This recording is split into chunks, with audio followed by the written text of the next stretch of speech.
Good evening, everyone, and welcome to the Lilydale Fire Essentials.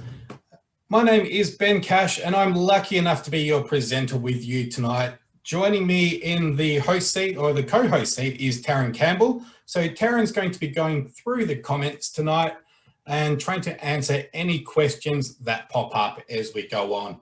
So to get us underway, very quickly, and I'd also like to welcome, of course, Callum Jones, who's with us tonight from Lilydale Fire Brigade. So Callum will be jumping on throughout the presentation to give us that more local insight for what you need to know for your local area.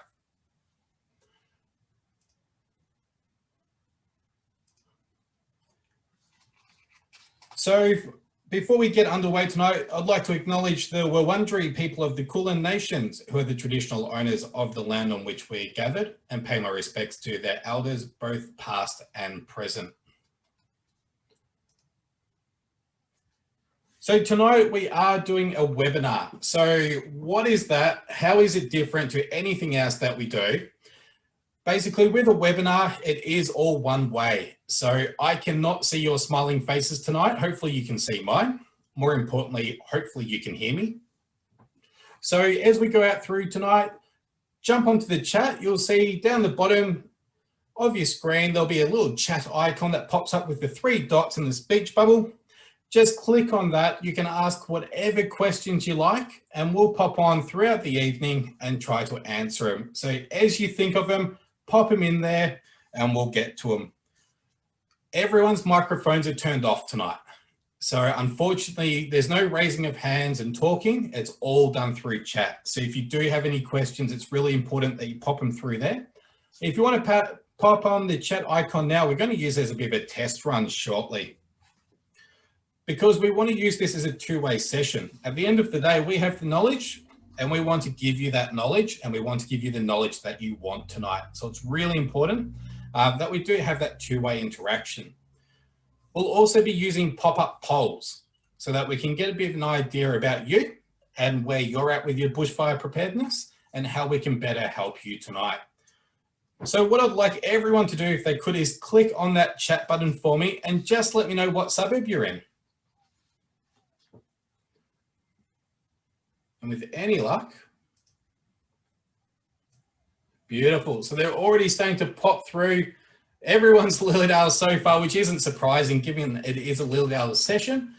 Oh, here we go. Burpengary, perfect. Thank you, Tristan. Croydon.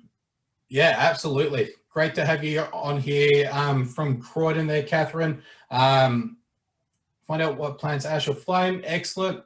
Yeah, so we'll go through that. And you know what? Even Croydon have their hot spots. There's no problems at all being on tonight. Mount Evelyn, thank you, Jeffrey. Great to have you on tonight. It's great to have so many people from the local area. More importantly, it's nice to see you can all use the chat function. And if you're answering that question, it means you can hear me as well. So that's even better.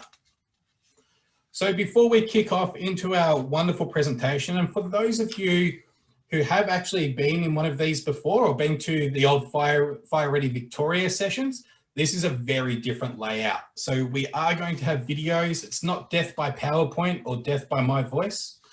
So we will mix it up. But with the videos, they may bring up some memories if you've been through a fire before. So when we start the video, we'll start off with a black screen with a disclaimer. If you want to pop up, grab yourself a glass of water. Just step away for a couple of minutes while the video plays and then rejoin us. That's absolutely fine. So you do whatever you need to do and we'll just keep pushing on. Feel free to jump up at any point and walk away if you need to, especially if you need to stretch your legs. So with the polls, we are going to be using polls throughout the session as well. So what we're going to do is we're going to quickly pop up just a 3-question poll for you. When they pop up, you'll just select your answer, hit submit, and that will come through. Keep in mind, if you are joining us on a mobile phone, it may look a little bit different, but the concept's the same. Hit the button next to it and then hit submit and the polls will start coming through. So the first poll we have in front of us is, how long have you lived in the area? How would you rate your knowledge around fire? And have you been to a CFA meeting before? All really important things for us to know, because if everyone's got very high knowledge of fire, that will change our conversation. Just like if you don't know much about fire, that's okay. That's why you're here tonight, and we'll be stepping you through that. So we still have a few more surveys popping through. There's no rush on it at all. Take your time. We'll give it just another 10 seconds or so, and then we'll have a look at what the results give us. Fantastic. So we've closed off that polling there. Now the majority of people, so 40% of people have lived in the area for 40% for 10 years of the time, rather. So that's a really long time, and I bet you've seen a few things in those 10 plus years. And it's really great to see some new people on here. So 30% of you have only been here for up to a year.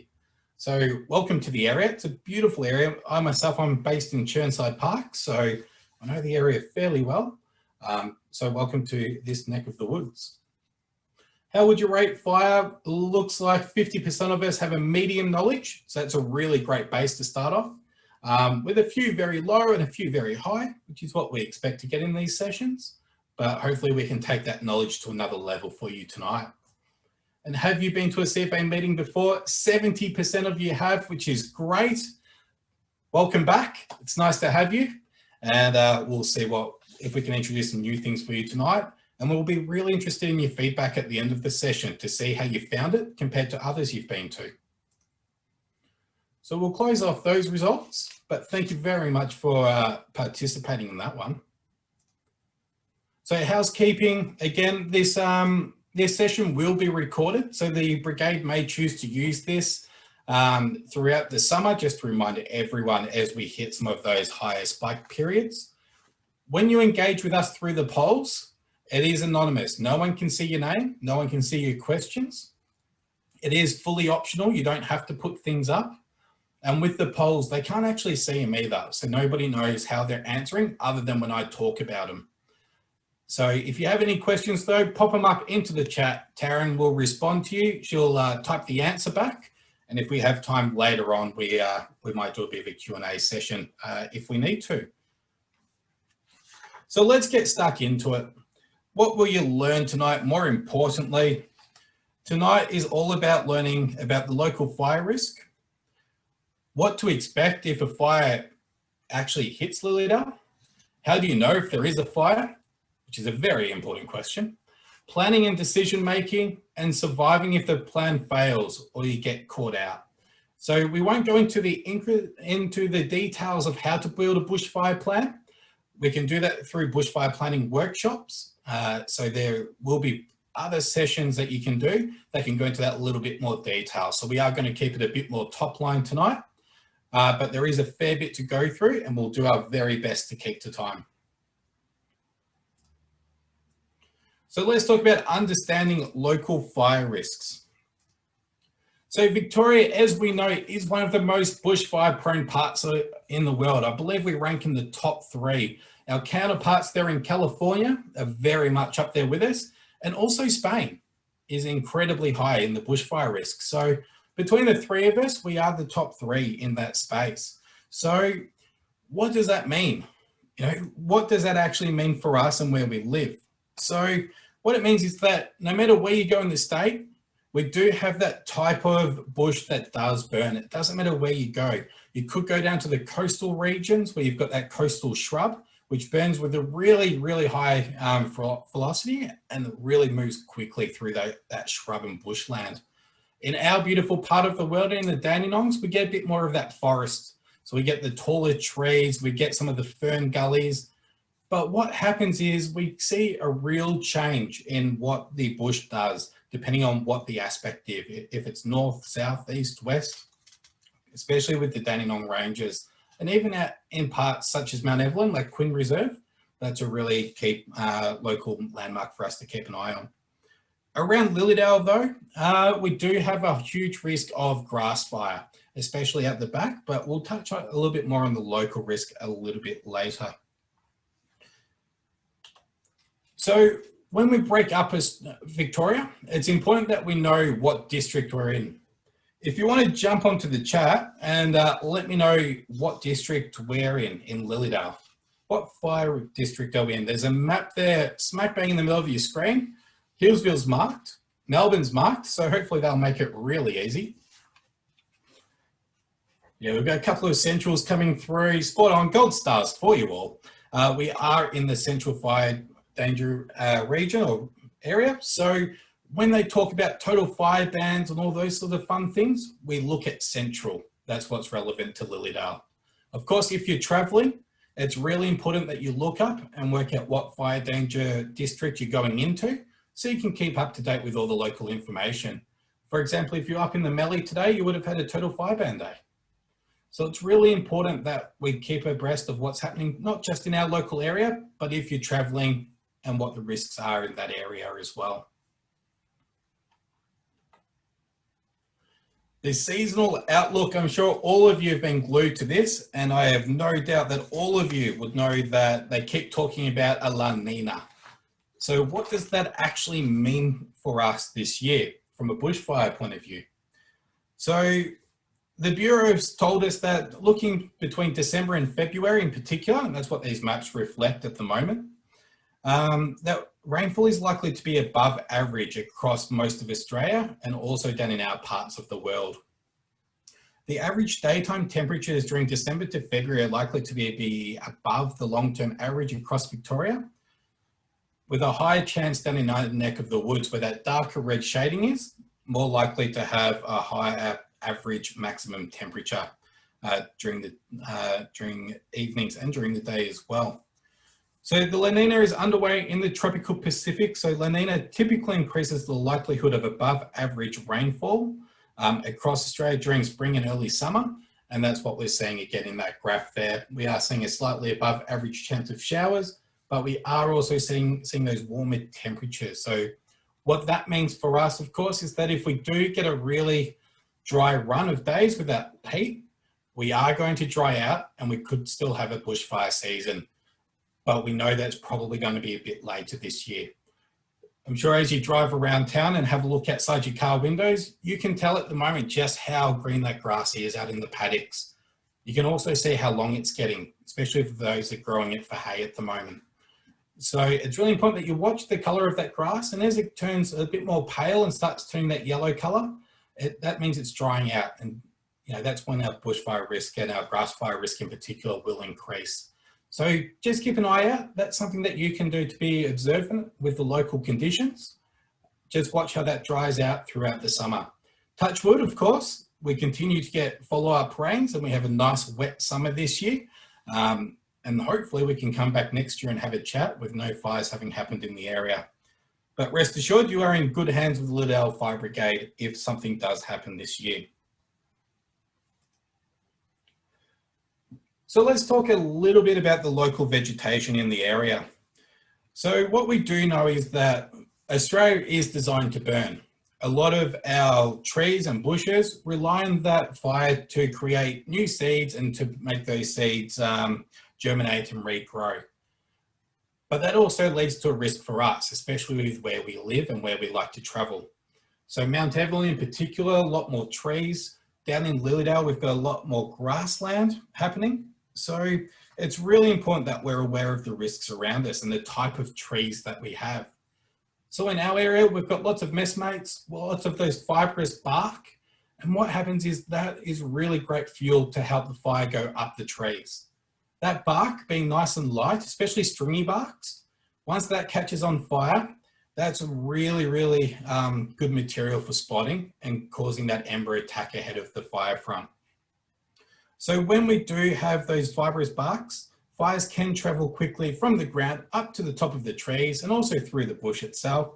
And on bad fire days, when we have those strong winds, especially when they come funneling through like we've had over the last month or two, it means that the fire can be pushed around pretty quickly and pushed up the hills as well around Como Road, around Old Gippsland Road, Mangans going up towards Mount Evelyn there, especially with the northerly wind, that's going to push up towards Mount Evelyn quite quickly. And the same is true under a southerly or a southwesterly. If there's a fire going in Mount Evelyn, that's going to start pushing it back down towards Lilydale. So there is a bit of risk on both directions there between Lilydale and Mount Evelyn. especially that more northern part of Mount Evelyn.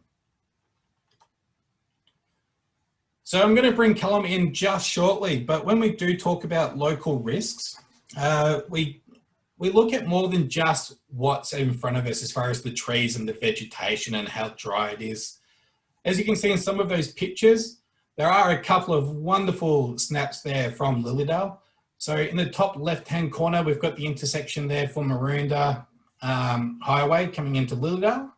Lots of bushland, and of course, the intersection can get really busy, especially on weekends with tourists in the area coming back from the valley, and also midweek around those peak hour times.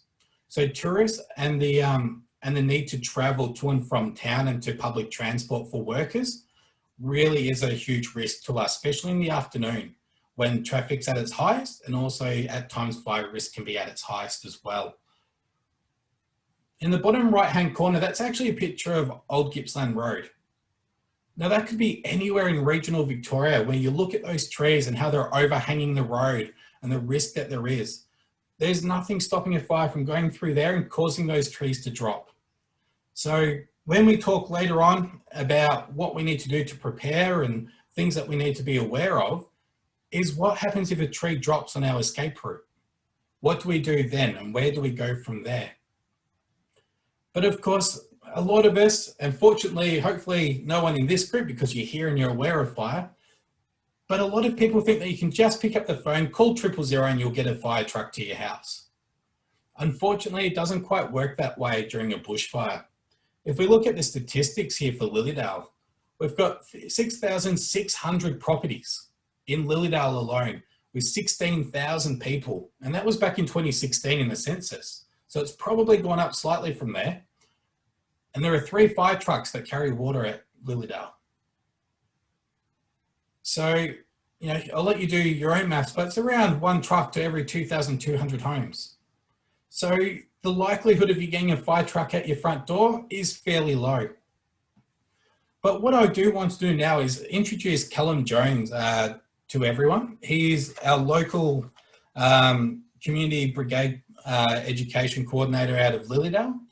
Callum's going to talk a little bit about the local area with that real local knowledge. So he's going to talk a little bit about the risk on Como Road, the risk coming in from the paddocks at the back of Nelson, Old Gippsland Road, and of course pushing in towards Coldstream as well, where we've got a fair bit of risk. So we'll grab Callum if he's online there, Taryn. We'll get Callum to say a few words and to talk a little bit about Lilydale Fire Brigade and what they've been doing to prepare for this summer. Yeah, g'day everyone.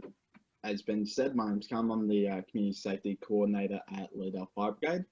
From our brigade's point of view, I think the major thing that we would like people within the Lilydale area to take away from tonight is, while we are in an urban centre of around, as I said, around 16,000 people, and it's important to know our risk areas. So these are looking down the back of, say, Lilydale going towards Wandon along Warby Highway, Old Gippsland Road, Roach Road. That area is obviously quite heavily, has quite dense amount of vegetation, and the properties down there are comparatively isolated to the rest of Lilydale. We've also got a large border, which is essentially just grassland, and that's looking back towards the Gateway Estate, Como Road and Coldstream. We have had a few calls just in the last 5 years for large grass fires within those areas. So it's not like that this rarely happens. And again, same with the back of Wandon. In 2015, we had a large bushfire in the back of Wandon. So don't think that it won't happen to you. There's always a chance this could happen. So it's always good to have a plan. 2 points I'd like to make also about these sorts of areas is,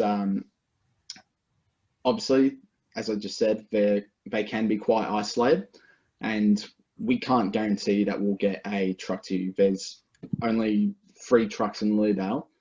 There's only about 2,000 something firefighting capable trucks in the whole of the Country Fire Authority. So when you look at that, and look at the amount of properties that we have in Lilydale as a whole, we'd only be able to get to a third of that if we were to pull everything into it. The second point I'd just like to make is these areas, especially around, say, Old Gippsland Road, are very likely to become congested with traffic in a rush. And that's both going to hinder your exit out of the area should you choose to leave, and our entrance coming back in, going in to fight the fire. So that's why circling around, it's always best to have a plan. Whether you're going to leave early or defend, you just must have a plan. That's all I've got for you, Ben. Fantastic. Thank you very much, Callum. Really appreciate it. So as Callum was saying, you know, it is really important that we have that plan ahead of time and that we know where we're going to go, because traffic is definitely going to be a real issue around Lilydale and that Old Gippsland Road. So there is a history of fires in the past. So we do need to be aware of that. And just because it is becoming more urbanised doesn't mean it lowers the risk. For example, down at Narre Warren, they have significant grass fire risk, despite becoming more and more urbanised as well. So we do have to have a listen to that and work out what it means for us, especially as far as ember attack and other secondary threats from the fire. So what to expect from a fire? You know, that's fundamentally what we need to learn as well, is what are we going to experience when we go through it? So we've got another poll that's up. So what are some of the things that contribute to your area being high risk of fire? So what do you think it is that's the highest risk around your house? So we want to know if you think it's going to be the bushland. Is it the hills? So is the fire going to move quickly and unpredictably through the hills? Is it long grass? Is it the narrow roads? It was great having a chat there in the chat there. You know, Cambridge Road was used as a comparison to Old Gippsland Road, just with that photo that was taken on the previous slide, which was a really great observation. And there are a few more roads like that in the area. They're narrow, they're hard to access, and lots of overhanging bush. You know, Montrose have quite a few around Glasgow Road, Liverpool Road area as well. So we'll give it a couple more seconds for you to have a think and try and have a look at that poll. It's a good way for me to know if you've been paying attention or not as well. I can see who's answering and who's falling asleep and needs a bit of a caffeine hit. Beautiful. Couple more seconds, get them in. All right, let's have a look at those results. So bushland rates highly there. You know, obviously we do have a lot of bushland there, which is going to contribute to being in a high risk area. Narrow roads at 78%, absolutely. You know, we've seen Mangans, Old Gippsland, especially in that sort of area, lots of narrow roads.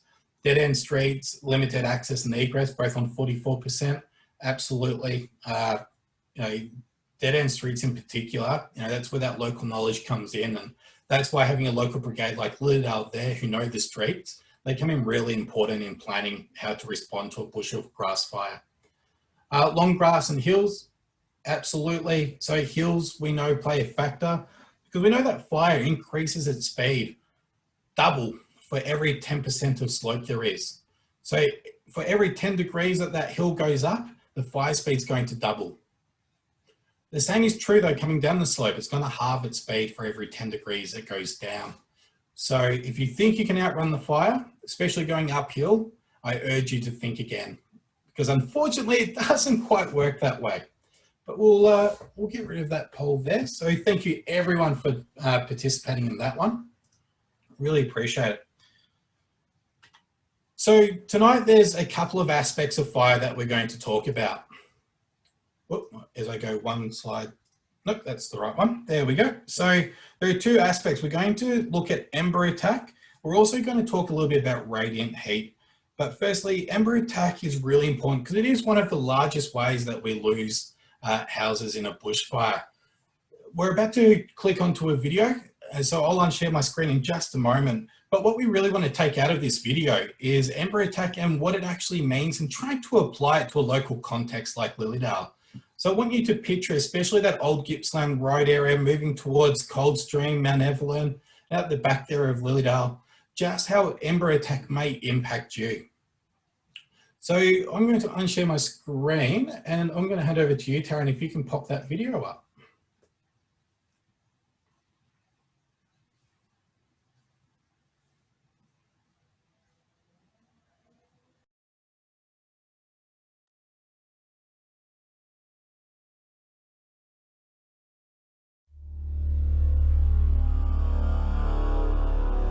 During a bushfire, embers will reach your home long before the flames do. Ember attacks are the most common way that houses catch fire. Embers are burning leaves, twigs, and pieces of bark. They help the bushfire spread by starting spot fires ahead of the main fire front. Short-distance ember attacks happen when leaves and small pieces of bark are blown from burning trees. The intense shower of sparks that forms fills the air with hot, burning embers, which will land on nearby vegetation and properties. The hot embers can easily land and get into your clothes and burn your skin, eyes, and airways. Small fires will start all around you and quickly become uncontrollable. The resulting chaos creates confusion as the fire seems to come from many directions, meaning it will be difficult to make good decisions about your safety. The experience will be physically exhausting and emotionally traumatic. Long-distance ember attack is caused by large bushfires that generate intense heat. As the hot air rises, it forms a column of smoke that sucks in air like a vacuum, increasing the intensity of the fire. The updraft in the column lifts embers, like large pieces of burning ribbon bark, hundreds of meters into the air, where strong winds can carry them many kilometers beyond the fire front. On Black Saturday, embers travelled more than 30 kilometers ahead of the main fire. When these embers land, they often start fires where leaves naturally accumulate, like in gutters, doorways, and garden beds. So while you might think you're safe when a bushfire is far away, embers can fall from the sky and land around your home long before you even know there's a fire.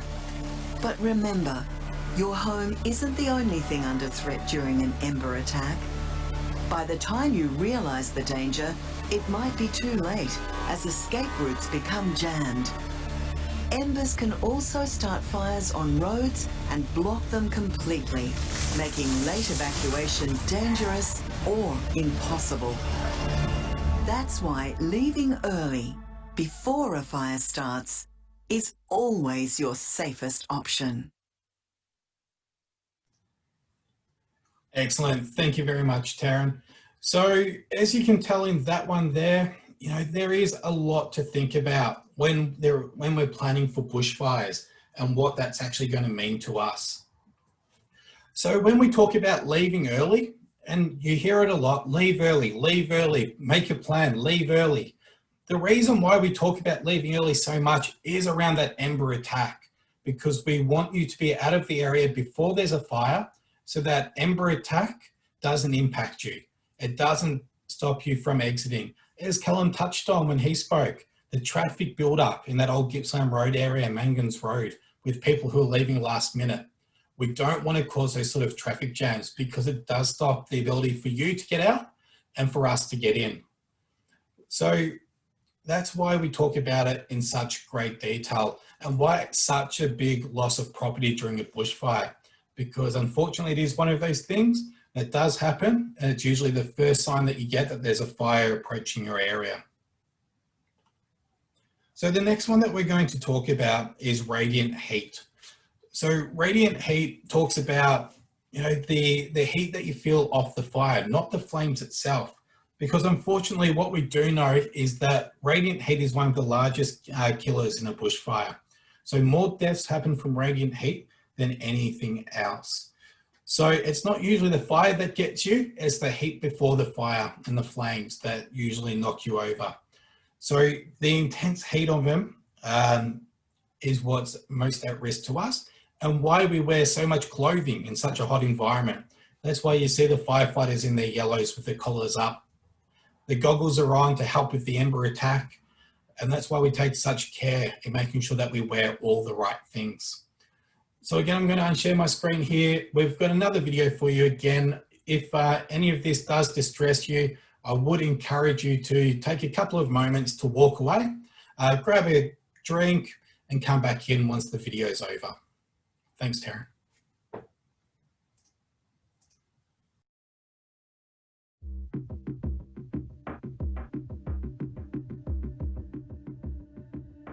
Victoria is one of the most bushfire-prone parts of the world.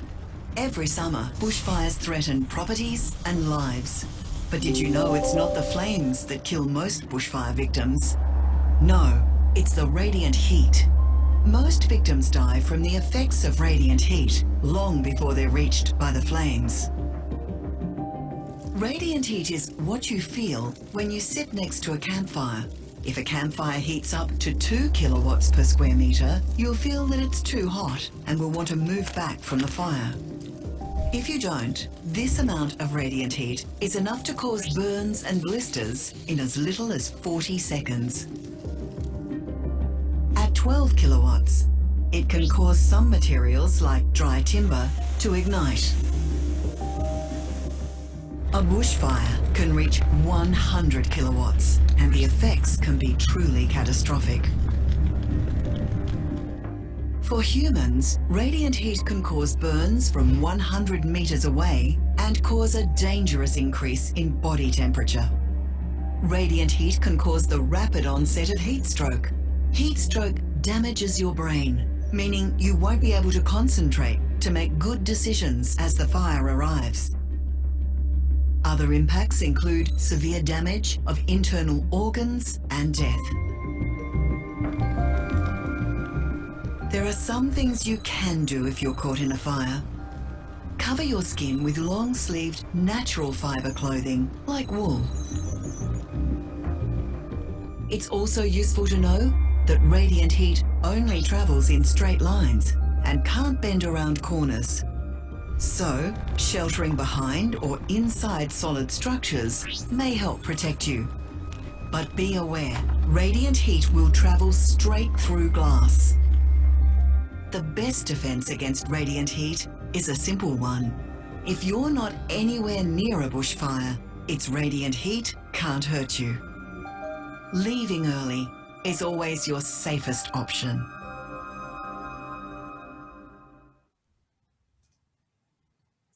Excellent. Thank you very much, Taryn. So as you can tell, we do take radiant heat very, very seriously. And I hope that really does take the moment to explain why radiant heat is so dangerous. When you look at it, and they're talking about what damage 2 kilowatts of heat can do, and we're talking about fires that are getting up to 100 kilowatts, I think it shows really just how dangerous it is and how much we want you to protect yourselves from it. Because with heat and all things heat, it can significantly affect your ability to think clearly and to make good decisions. That's why we talk about having a bushfire plan, writing it down so that you can go back to it when you're under that pressure and under that heat stress. But more importantly, it's why we ask you to leave early. At the end of the video, it summed it up beautifully. Radiant heat can't get you if you're nowhere near the fire. So if you leave early, you reduce or minimize or even eradicate that risk of radiant heat from impacting you. So after fires, we talk to people who often do stay and are impacted by the fires, and we get a bit of an idea of what they're thinking. So we grabbed a few of those quotes, and we'll watch a video in just a small moment. But you know, on the screen there, you can see quotes there from Tom, Brian, Mick, and Peter, talking about what they felt during the fire. So you know, we look at Peter, it was just lighting up like Lucifer around us. Or it was just like 5 minutes out there. Holy hell, it's just like you are in hell. Everything is on fire around you. You know, it doesn't let up. When it hits, as Mick says, it's like a hailstorm of embers. It just pours down little bits of fire. It's quite a surreal setting to be in. And what we find when we talk to people about their experiences is that none of them want to go through it again. all of them say that I would not stay and defend again. I'm yet to find someone who's come out and told me that they absolutely would go through that again. Most people, after they've done it once, will never do it again. So leave early, take their advice, learn from their experiences, and let's hear a little bit more from them and what they actually went through during that experience.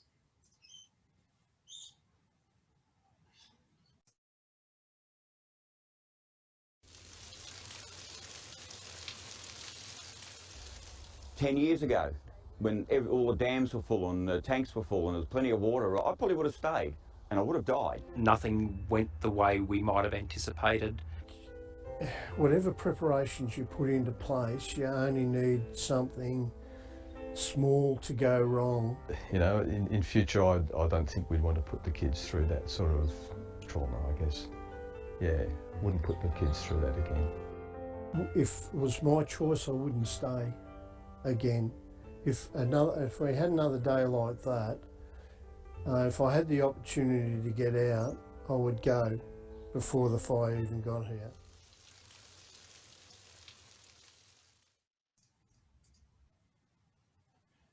Excellent, thank you, Taryn. So when we listen to them and what they went through in their experience, you know, they're lessons that we can take and we can learn from. So through this little section of the presentation, we've touched on radiant heat and why it impacts us in such a way. We talk about decision making and how that's impacted under that stress and heat, and what ember does and how it attacks and causes the fire to spread so rapidly, and how it may block your exit. So even though you have that plan on how you're going to get out, unfortunately, that can very quickly get taken away from you by the impact of fire. So we're going to go into another poll because we do love polls. And we want to find out from you, what do you think would impact your ability to make a good decision? There we go. So it should be popping up onto your screens. Now, what do you think would impact your ability to make a good decision? So do you think it's going to be stress, the rapidly changing situation, things not going to plan, not having enough time, communication breakdown, heat? Communication breakdown is always a favorite one. I think that happens in all aspects of our lives, at work and trying to organize animals or kids or grandparents. So we'll give that a couple more minutes. You can choose more than one. It's okay. You're not limited to just that one choice. You can go for as many as you like.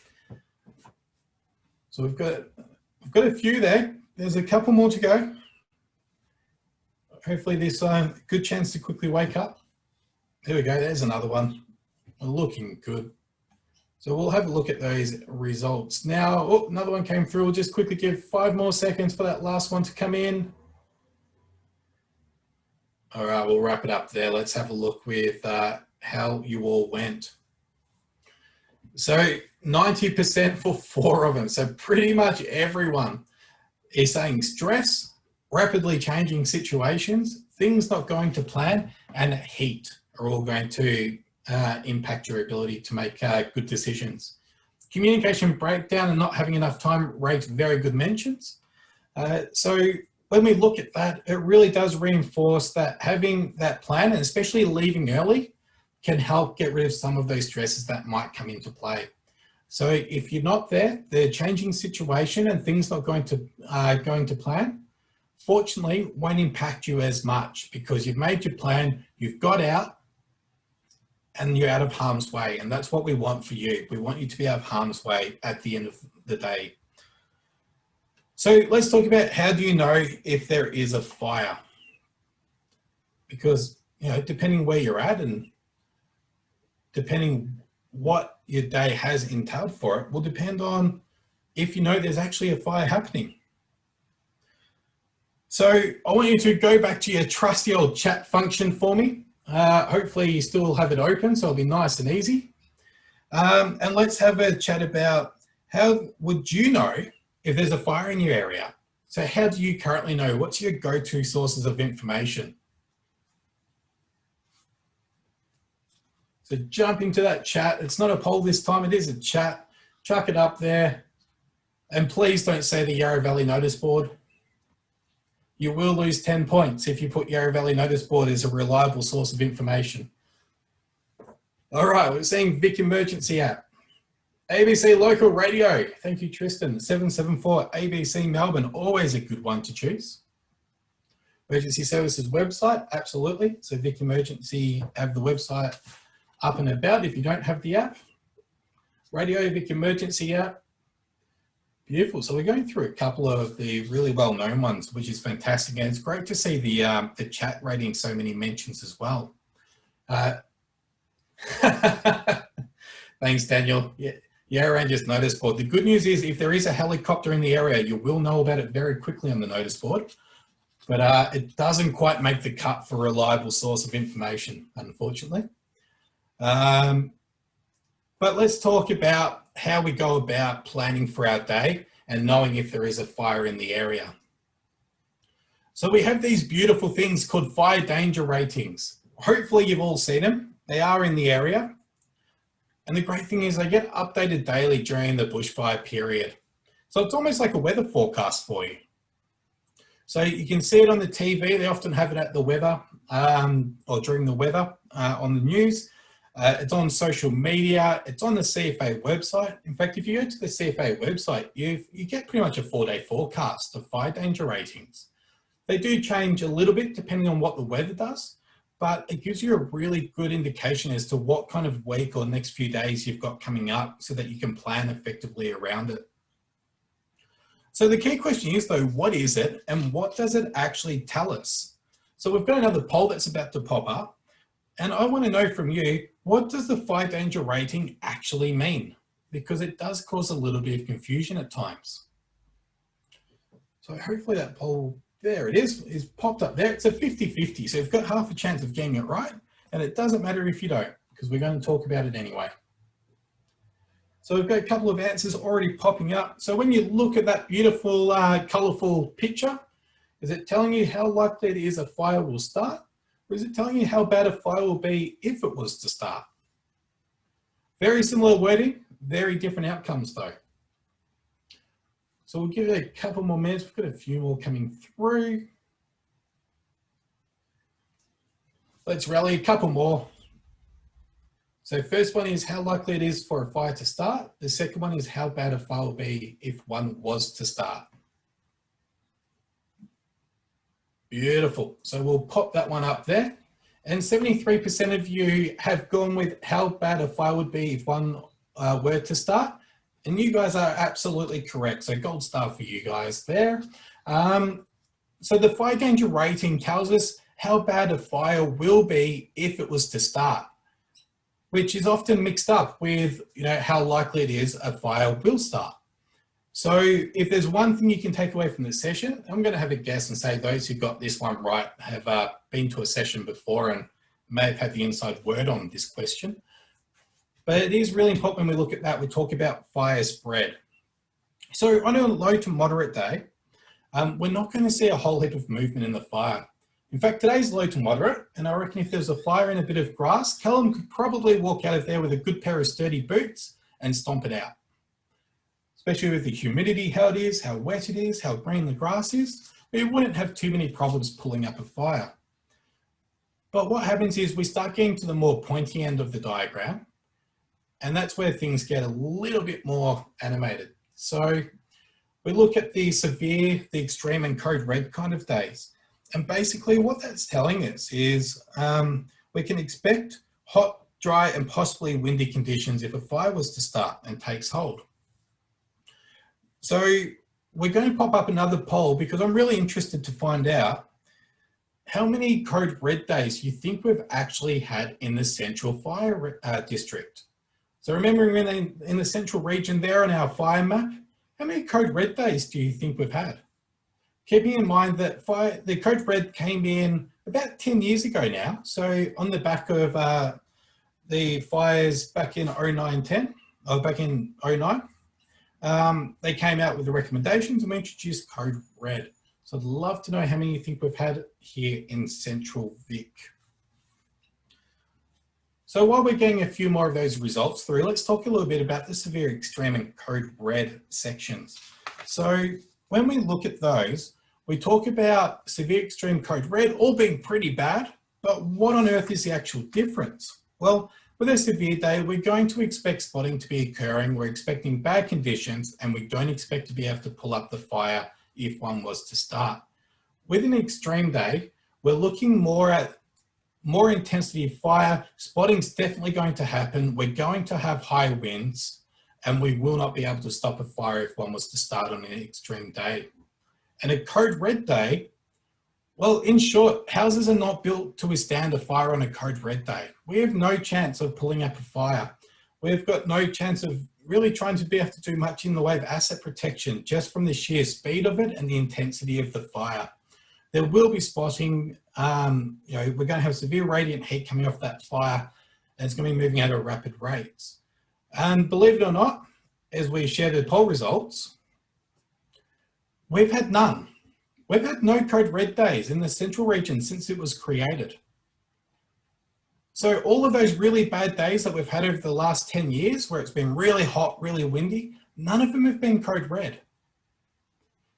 So is 27% of you correctly said 0, one said 36%, and then a couple with 3 or 4, and a small little spike there for 5 of them. So no code red days. So it really talks about how extreme those conditions need to be to get to that code red. And that's why we should also take severe and extreme very seriously. So when we talk about severe, extreme being really bad days, they are really bad days. And it's definitely something to think about when you start putting your bushfire plan together, and at what level you should activate your bushfire plan. So at what point do you trigger your plan? Is it a severe day, an extreme day, or is it a code red day? All right, so when we get a lot of questions around severe and extreme days and how many of them we get, because a lot of people think that we get a lot of extreme days in our area and what an inconvenience it is to leave early on an extreme day. But the reality is that over the last 10 years, we average just under 1 extreme day a year. So if your bushfire plan has a trigger of extreme, we're asking you for 1 day of inconvenience for the whole summer. For a severe day, you're getting up to around 3 or 4. So we're not asking for too many. Of course, that can go up depending on how bad the fire season is or how hot the weather's been. So when we talk about severe and extreme days being part of your trigger point for your bushfire plans, really consider it, because we're not asking for too many days worth of inconvenience. We think anyway. So information and getting information during a bushfire is really, really important. And we had a quick chat about that earlier with some of your suggestions, which were absolutely brilliant. And I may have harped on a little bit about the Yarra Rangers notice board, because it is a little bit in the vein of my existence. It's not a reliable source, unfortunately. And hearing a bit of information from a mate whose brother is in the CFA also isn't reliable information. Not because he tells fibs, but because by the time you get that information, it could be half an hour or an hour old. So you don't know where that information's come from, how credible it is, how old the information is. So we do really encourage you to stick to the more formal sources of information. And it's something that we've done and come a really long way over the last decade or so in developing a multi-platform approach for that. What I do want to stress though is that all these tools that we have in this toolbox, they're all part of your greater strategy. So don't rely on just one or rely on any of them. Your safety and what to do and when to leave during a bushfire is completely up to you. We'll give you tools to help with that process, but ultimately what happens in a bushfire is completely up to you. So local news, we've touched on a little bit. So 774 ABC Melbourne, always a great source of information. They will interrupt their broadcasting if an emergency comes through and they need to release some information to the public. So really great radio station to have on those really hot days. Vic Emergency Hotline is a phone number you can call, 1-800-226-226. The information on the hotline's updated fairly regularly during an emergency. Of course, you can jump online to the EMV or Emergency Management Victoria website. Agency social media. And the reason we say agency social media is don't rely on your local fire brigade social media. So don't go to Lilydale's Facebook during an emergency. They're a bit busy out there on the fire ground to be updating the social medias. So stick to the official CFA one or the official Vic Emergency Facebook page. That's where you're going to get the more relevant information at a quicker time frame. By all means, throughout the rest of the year, make sure you jump on and follow Lilydale Fire Brigade on Facebook. I'm sure they'd love for you to follow along and see what they're up to and some of the community activities that they have. The Vic Emergency app, a lot of you mentioned it.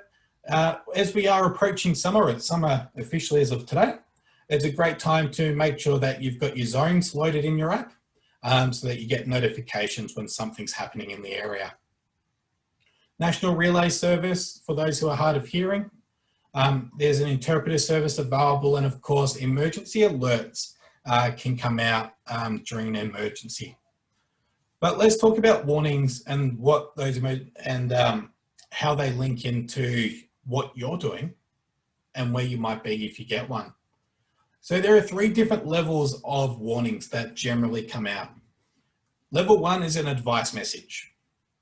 And basically what that tells us is that, hey, there's something happening in the area. You need to be aware of it, keep an eye on it, see what's happening. Stage 2 is a watch and act, which means something's heading your way. Now's the time to take action. Now, this is it. It's starting to come your way. You need to get your legs moving. Emergency warning. You are in imminent danger and need to take action immediately. You will be impacted. So that line, you will be impacted, is usually attached to emergency warnings. At that point, wherever you are, that's where you're going to be when you get impacted. So you need to make sure that you're well prepared and ready to go. There are a couple of other messages that can come out. So these are not warnings per se, but there might be a notice of evacuation or a community information message that pops up. So community information, as it suggests, is information about something that's happening in the area. And an evacuation is something we're unlikely to see in our area, but they do pop up from time to time. So this was used, I think, for the first time this summer out east, where there's been some fire activity. We've had a couple of days of calmer weather and therefore calmer fire behaviour. And we've had a chance to tell people that now's the time to evacuate before the weather deteriorates again. Now, given where we live and the short and punchy impact of fire generally has in this area and around the Dandenongs as well, the likelihood of getting an evacuation notice is pretty low. So please don't wait and rely on it. Imagine it doesn't exist. If it does, brilliant. But from our point of view, the 3 that we really need to focus on is advice, watch and act, and the emergency warning. They're going to be really, really important. And the reason why we talk about you taking responsibility for your own actions is because you may not even get a warning. So we came up with a little bit of a scenario here to try and put some timelines in front of you, just so you can picture a little bit how long it takes between a fire starting and then potentially a warning coming out. So a fire also needs to start. So let's imagine a fire starts. We'll go for the paddocks at the back of Nelson Road, if you can picture it near the water treatment plants. The fire starts, it could be burning for some time before someone calls 000 and reports it. So the brigade from there usually have around 4 minutes to get to the station, jump into their truck and out to Nelson Road. So usually around that 15-minute mark, it could potentially be before someone's even on scene, or they're on scene, they're establishing what they need to do, if they need more trucks, and then they decide, hey, we better get an advice message out. So we could be talking around the 20-minute mark before the first official notification comes out of the fire. Now, that's a really long time for a grass fire. Grass fires move incredibly quickly. So you could potentially be impacted or right on the edge of being impacted by the time you even get the advice message.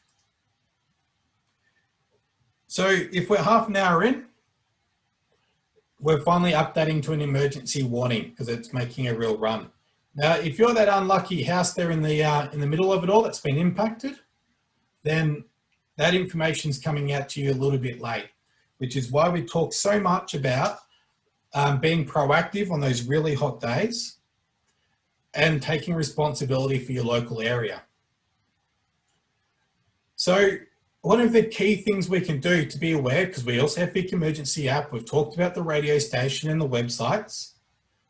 The one thing that you can do is use your sensors. So you can look for smoke in the local area. If you've got a really great vantage point, which some of you might have, you can see a fair distance. So if you see smoke on a really high risk day, report it, call it in. Have a listen. Can you hear sirens?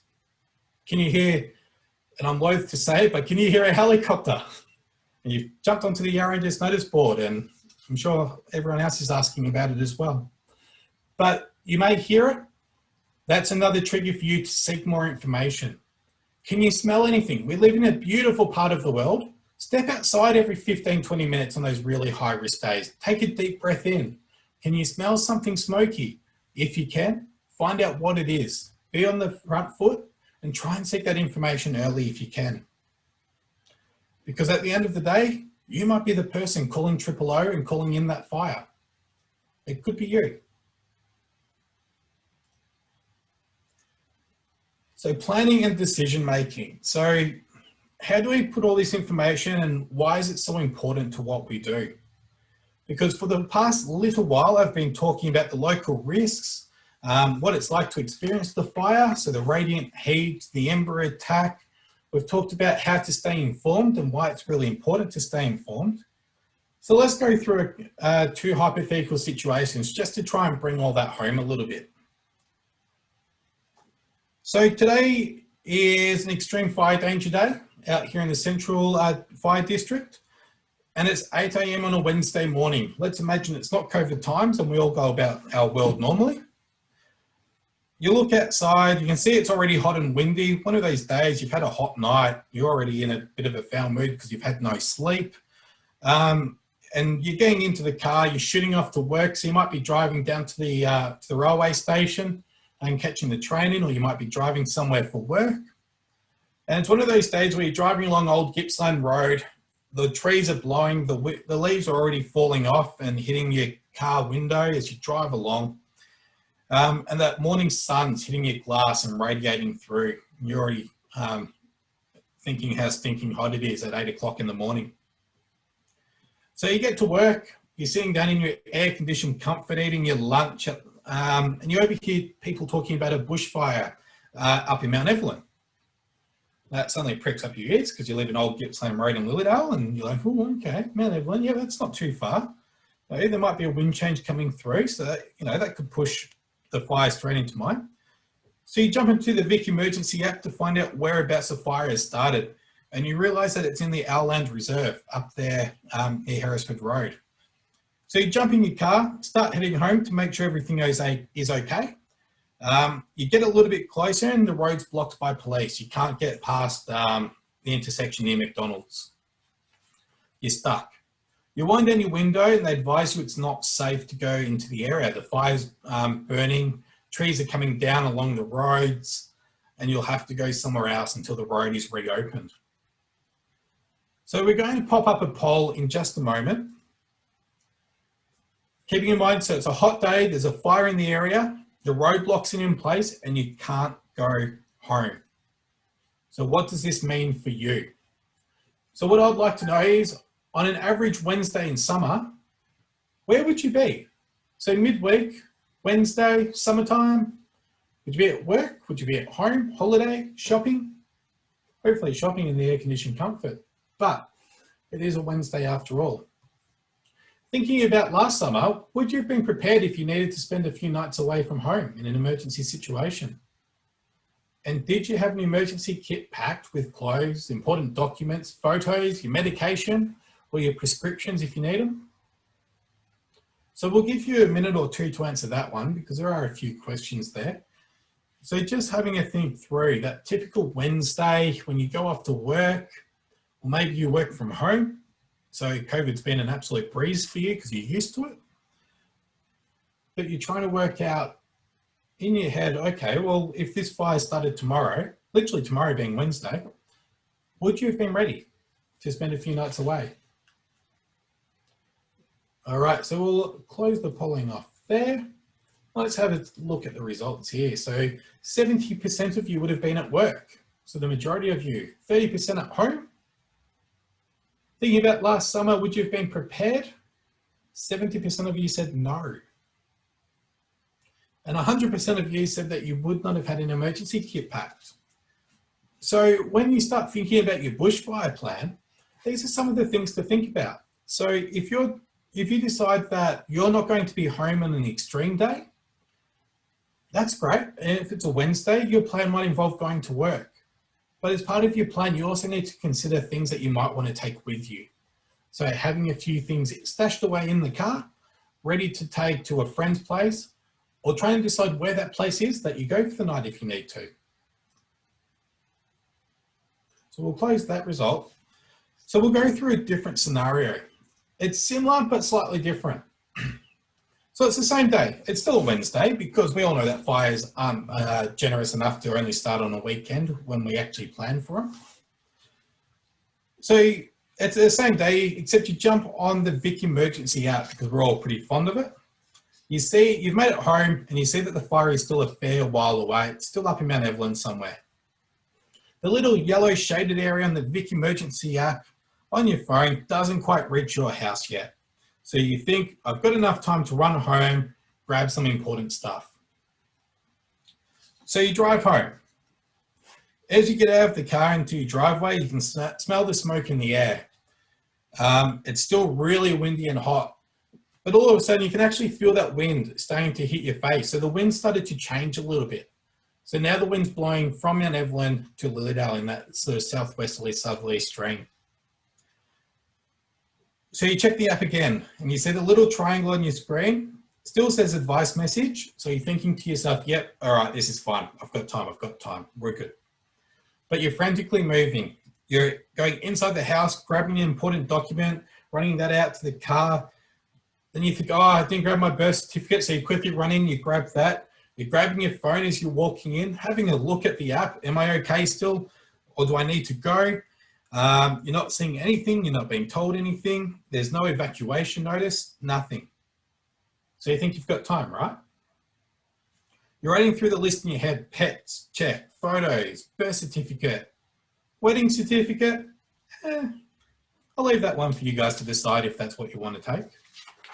But this is all taking a bit too long. So you're running in, you're grabbing the chicken, then you're grabbing the dog, you're grabbing the birth certificate, you're grabbing your prescriptions, grabbing your medication. Did you grab that birth certificate? You can't remember now. You're starting to rush. You're not thinking straight anymore. Then you look over to that burn-off pile that you didn't quite get around to burning, and you notice that there are embers landing in it. And all of a sudden that pile takes off in flames. It's too late. The fire's arrived. You get that surge of adrenaline going through your body when you realize you're out of time. So I'd love for you all to open up your app, open up your chat section again for me. And I'd love to know, what do you do now? Where are you going to go? You're stuck at home. Ember attack has started. Now what do you do?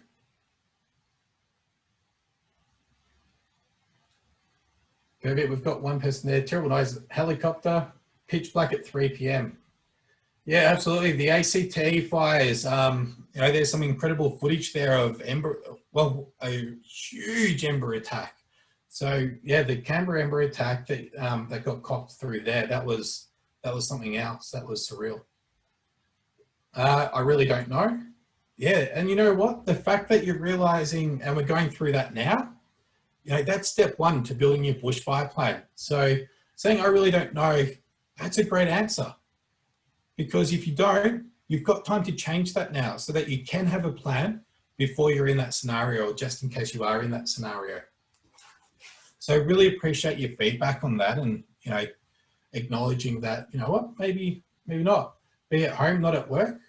So if that fire impacts your property, what are you going to do then? You know, that's the real key question that we're trying to get through. You know, what if you have kids? Where are they? What are they doing? Do you have a neighbor that depends on you? Do you have grandparents in the area? How about horses? Do you have horses on your property, or do you adjust for people? What's your bushfire plan? And what if a tree comes down over the road where you plan on getting out? Then what?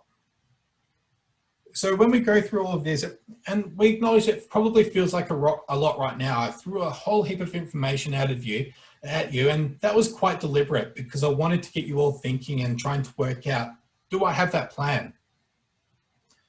So if you haven't considered them, now's a great time to be doing it as we do late into summer. And having a look at what those stresses might be and how we can be better prepared for it. So that's why we're urging you to make a plan and be prepared. Know what you'll do, stay informed, and learn how to prepare for your property. So I think we get to jump into another beautiful poll. I could be wrong, but I think there's another one. Not this time, Ben, there's no. Not this time, we don't have one this time, no worries at all. So things that we can do to prevent these things from happening is know what you'll do on a bad fire day. Have a plan. Stay informed, use the fire danger ratings to plan ahead. So you jump onto the website, have a look at the app and see what the forecast is for the coming days. Make sure your property is well prepared. Even if you don't have a plan to be there, give your house the best chance of survival that you can, even if you're not going to be around. So that's keeping the grass under 10 centimeters of length or eating it out if you've got paddocks around the house. And prepping your property, bringing everything in, moving the wood away from the house if you've got an open fire that you run during winter. And that way you can be really well prepared and give your house the best chance. The best thing to do if you don't have a bushfire plan is to attend a bushfire planning workshop as well and go through those more intricate details and step-by-step ways of how to build a bushfire plan and put it down in writing. Most importantly, make sure the whole family is on board because everyone needs to know what the plan is. When we talk about bushfire plans, there's usually 3 plans. We have a plan A, which for a lot of people is leaving early. There's a plan B, which is what happens if you're stuck at home and you're impacted by a fire.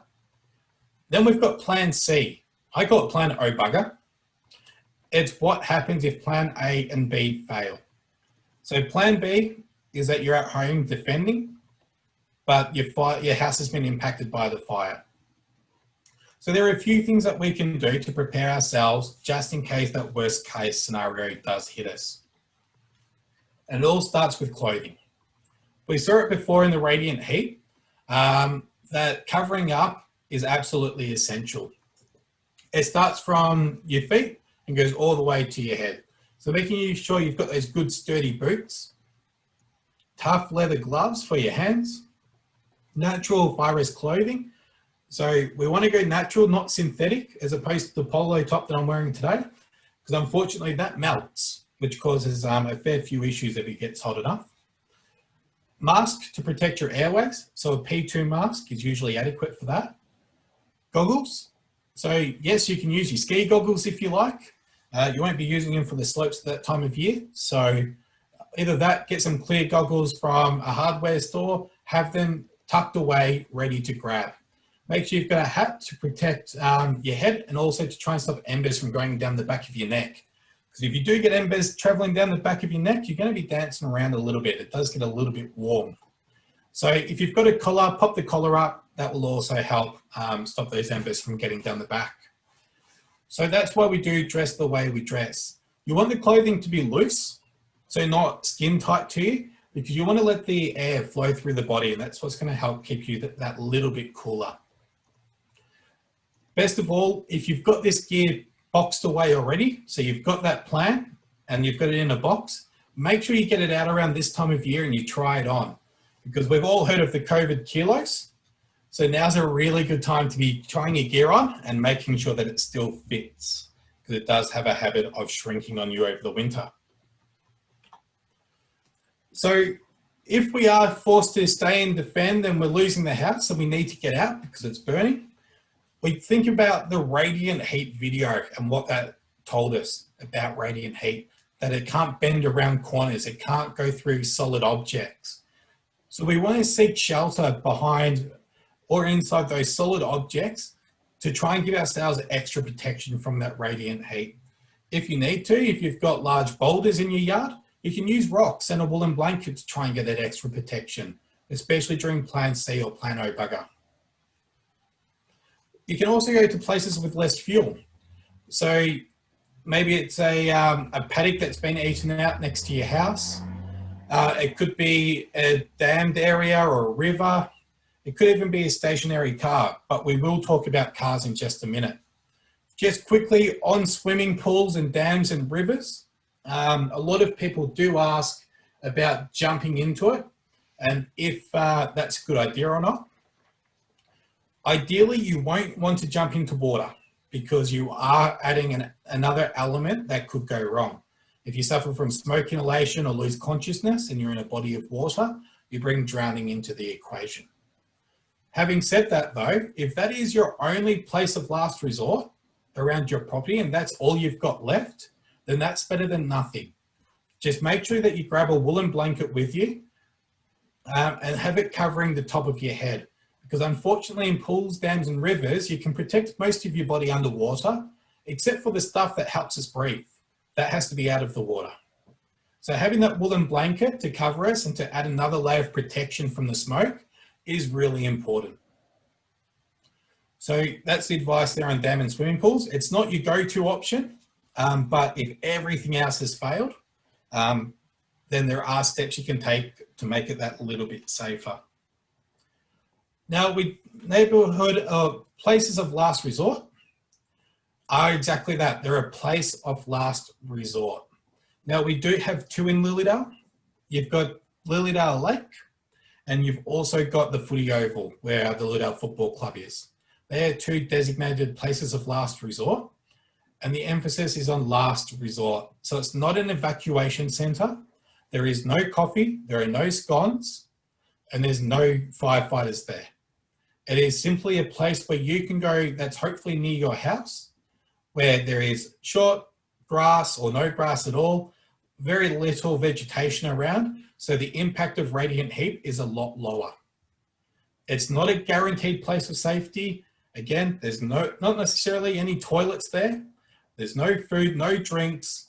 It's just a place where you can go. So please don't put that in as your plan that you're just going to go there and you'll be fine all day. Just as a place of last resort.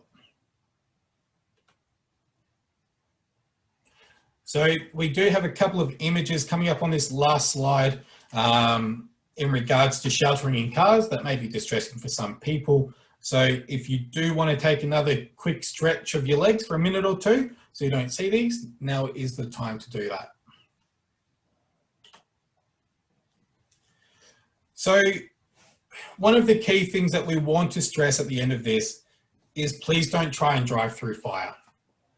It is an incredibly dangerous thing to do because you have to remember that it's going to be pitch black.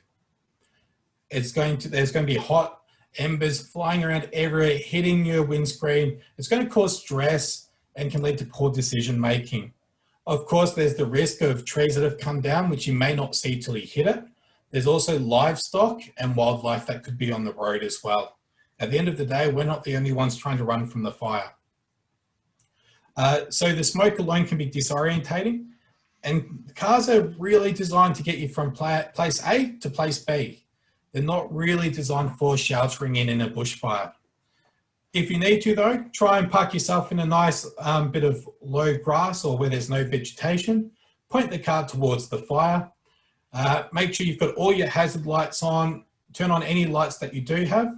Grab a woolen blanket that you hopefully have in your car and get down into the well of the car. Get down nice and low in those footwells and try and ride out the fire down there. So again, That's what you do if you are stuck in that situation, but please do everything you can to avoid being in a car in a bushfire.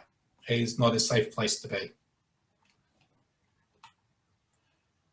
So take action and make a plan. That's the real call out. That's what we'd love to get you guys to do at the back end of all this. So there will be, at the end of this presentation, we'll take you to a screen where you can download a whole heap of resources that will help you. Your Guide to Survival is a great one to start with. And also look out for those bushfire planning workshops. They're a bit more intensive. We go into a lot more detail around what your bushfire plan can look like, but ultimately it's up to you what goes in it, because everything you do is your decision. So we'd love for you guys to really take that time after this session to think about what that plan looks for you. So I think we may have just one more poll to finish up with, Taryn. Thank you very much. And would love to know, did this meeting give you a better understanding of bushfire risk in your area? And would you recommend this program to family, friends, or neighbours? Hopefully you'll all say yes, but no pressure. If you say no, well, that helps us. It's a brand new program, so it does help us adjust it moving forward so that we can tinker with it and make it a little bit better for all of you and for everyone else who'll jump on it. So we've got 9 out of 10 votes there already. I'm going to close it off there with the majority of the results because we got 100% in yes and yes. So that makes me very happy. So thank you all very much for that. And we'll just close that one off. And of course, if you need more information, I think Taryn has also shared the information in the chat there on how you can reach out to us if you do need more information. And of course, if you do need support as well, because what we went through tonight could bring up a few memories, support is available to you, of course. So Beyond Blue, Lifeline, 13, 11, 14. If tonight's session have brought up some memories and you'd like to have a chat to someone about it.